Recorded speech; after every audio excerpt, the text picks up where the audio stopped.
मंदिर ट्रस्ट की बैठक में जबरदस्त घमासान हुआ है। खबर यह नहीं है कि चंपत राय ने इस्तीफा दे दिया, खबर तो उससे भी बड़ी है, जमकर बैठक में बवाल क्यों हुआ। खबर यह है कि क्या राम मंदिर चंदा चोरी मामले में चंपत राय और अनिल मिश्रा को ट्रस्ट ने बाइज्जत बरी कर दिया, या फिर यूं कहिए कि क्लीन चिट दे दी। किसके कहने पर? नागपुर के इशारे पर। आखिर 3 घंटे तक चली उस बैठक में क्या क्या हुआ, कौन कौन बैठक में मौजूद था, और सवाल सबसे बड़ा यह उठ रहा है कि क्या संघ की लिखी हुई स्क्रिप्ट के हिसाब से ही मामले को रफा दफा करने की तैयारी पूरी हो चुकी है। क्योंकि चंपत राय का इस्तीफा हुआ, मगर भारी मन से। अब एक एक बात को ध्यान से सुनिएगा, क्योंकि कोषाध्यक्ष गोविंद देवगिरी ने जो जानकारी दी है, वो जानकारी देते हुए जानते हैं क्या कह रहे हैं? कह रहे हैं कि संविधान के मुताबिक इस्तीफा देते ही वो स्वतः स्वीकार मान लिया जाता है, इसीलिए कोई दूसरा विकल्प नहीं था। मतलब चंपत राय ने इस्तीफा दिया, हमने लिया नहीं। ट्रस्ट ये कह रहा है कि चंपत राय ने इस्तीफा दिया और हमने लिया नहीं।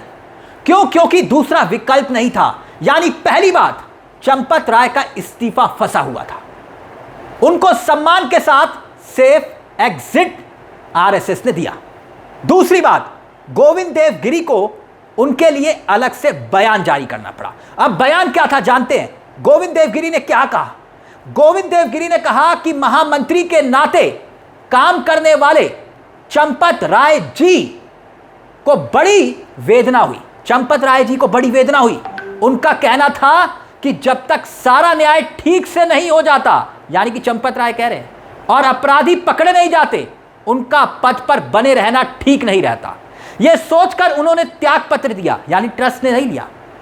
जिसको मान्य करना और ना मान्य करना हमारे हाथ में था ही नहीं। यानी ट्रस्ट कह रहा है कि हमारे हाथ में कुछ नहीं था। यानी चंपत राय को कोई एफआईआर नहीं होगी, कोई जांच नहीं होगी चंपत राय की, कोई बयान नहीं दर्ज होगा। क्योंकि आगे जो बात गोविंद गिरी कह रहे हैं उस पर गौर करिएगा, फिर बैठक में क्या हुआ उस पर मैं आऊंगा। क्योंकि गोविंद देवगिरी का बयान एक और आया कि महामंत्री के नाते काम करने वाले हमारे चंपत राय जी को बड़ी वेदना हुई और उन्हें लगा कि जब तक सारा न्याय ठीक से नहीं हो जाता, अपराधी पकड़े नहीं जाते, उनको उचित दंड नहीं मिलता, तब तक हम लोगों को वहां पर बने रहना ठीक नहीं लगता है। यानी चंपत राय कह रहे हैं कि भाई मुझे ठीक नहीं लगता है। कौन डिसाइड कर रहा है? चंपत राय। यह सोच करके उन्होंने स्वतः यह त्याग पत्र दिया। आगे सुनिएगा, जिसको मान्य करना ना मान्य करना हमारे हाथ में नहीं था। आगे उन्होंने जो बात कही ना वो सुनिएगा। संविधान के अनुसार इस न्यास के बने हुए कॉन्स्टिट्यूशन संविधान के अनुसार त्याग पत्र देते ही वो स्वीकार माना जाता है, जैसे कि मैंने आपको बताया। और इसीलिए हम लोगों के पास कोई और चारा नहीं बचा था। अब करते तो क्या करते? उन्होंने स्वतः इस बात को हमें बकायदा बताया, यानी चंपत राय ने बताया कि आपको इस्तीफा लेना ही होगा। सोचिए चंपत राय का कितना बड़ा दिल है। जब यह त्याग पत्र दिया गया तो हमको उसको स्वीकार करना अस्वीकार करना, यह बात आपके हाथ में है नहीं। चंपत राय कह रहे थे भैया आपके हाथ में कुछ नहीं है, मैंने दे दिया तो दे दिया इस्तीफा। तो क्या ट्रस्ट चंपत राय के इस्तीफे से आहत है? वो इस्तीफा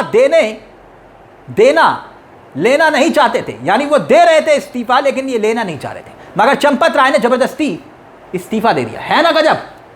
और इसी बीच एक बड़ा फैसला हुआ। ट्रस्ट ने फैसला यह लिया कि जब हम ट्रस्ट बोले तो समझ जाइएगा, ट्रस्ट का मतलब यह है कि फैसला नागपुर से हुआ। नागपुर का मतलब समझ रहे हैं ना, आरएसएस। क्योंकि पहले भी नियुक्ति किसकी होगी, कहां होगी और कौन किस पद पर बैठेगा, यह किसने तय किया? ट्रस्ट में कौन बैठेगा? मोहन भागवत और प्रधानमंत्री मोदी, उन्हीं की रजामंदी पर ही यह सब कुछ तय हुआ था ना। एसआईटी की संपूर्ण जांच रिपोर्ट आने तक महासचिव की जिम्मेदारी ट्रस्टी कृष्ण मोहन को सौंप दी गई है। कृष्ण मोहन अब पूरी जिम्मेदारी लेंगे। और बड़ी बात यह कि कृष्ण मोहन ने ही चंदा चोरी की एफआईआर दर्ज कराई थी। ट्रस्टी कृष्ण मोहन को राम मंदिर ट्रस्ट की जिम्मेदारी दी गई है। यानी कि एसआईटी रिपोर्ट आने तक ट्रस्ट का कामकाज कौन देखेगा? कृष्ण मोहन देखेंगे। मगर बड़ा सवाल अभी भी बाकी है, कई सवाल। पहला तो यह कि ट्रस्ट में लोग किस आधार पर रखे गए थे? उन्हें ही तो रखा गया था ना जिन्हें आरएसएस, वीएचपी या प्रधानमंत्री कार्यालय का करीबी माना गया। नपेंद्र मिश्रा कौन थे? नपेंद्र मिश्रा की भूमिका क्या है? प्रधानमंत्री मोदी के मुख्य सचिव रहे। अब पता चल रहा है कि लोगों को मोहरा बनाकर क्या रखा गया था वहां पर। वहीं एक और बड़ी खबर, मीटिंग जब शुरू होने से पहले अयोध्या में जबरदस्त तरीके से घमासान हुआ है। इस तरह की खबरें आई और आपको मैं बता दूं, जो नित्य गोपाल दास जी है ना, जो अध्यक्ष हैं राम मंदिर जन्मभूमि ट्रस्ट के, दोपहर 2 बजे से उन्हें मनाने का दौर चला। इस तरह की खबरें आई कि शायद वो इस बैठक में नहीं आएंगे। और जैसे ही ये खबर उड़ी, क्योंकि बैठक मरण रामदास छावनी में उनके स्वास्थ्य को देखकर वहां पर तय की गई थी, लेकिन बाद में उस बैठक का स्थान बदल दिया गया। और जैसे ही ये खबर आई कि महंत गोपाल दास जी शायद बैठक में नहीं जाएंगे, उसके बाद जानते क्या हुआ? मानिए कि पूरा का पूरा प्रशासन हिल गया। एसडीएम, एडीएम, एडिशनल एसपी, तमाम पुलिस के काफिले, सब अधिकारी धड़ाधड़ वहां पर पहुंचने लगे। और उसके बाद दिनेश जी, जो कि आरएसएस से जुड़े हुए हैं और अयोध्या के ट्रस्ट में महत्वपूर्ण व्यक्तियों में से एक, जो पूरे कामकाज को देख रहे थे, और वो वहां पर पहुंचते हैं। और उसके बाद खबर यह आती है कि उनके पीछे नंबर 2 महंत नित्य गोपाल दास जी वहां पर पहुंचते हैं।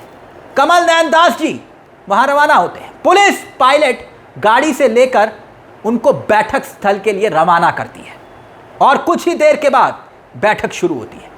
और खुद वहां पर बैठक में 5 मिनट के बाद राम जन्मभूमि ट्रस्ट के अध्यक्ष की गाड़ी, जिस पर लिखा हुआ था ट्रस्ट के अध्यक्ष, वो वहां पर पहुंचती है।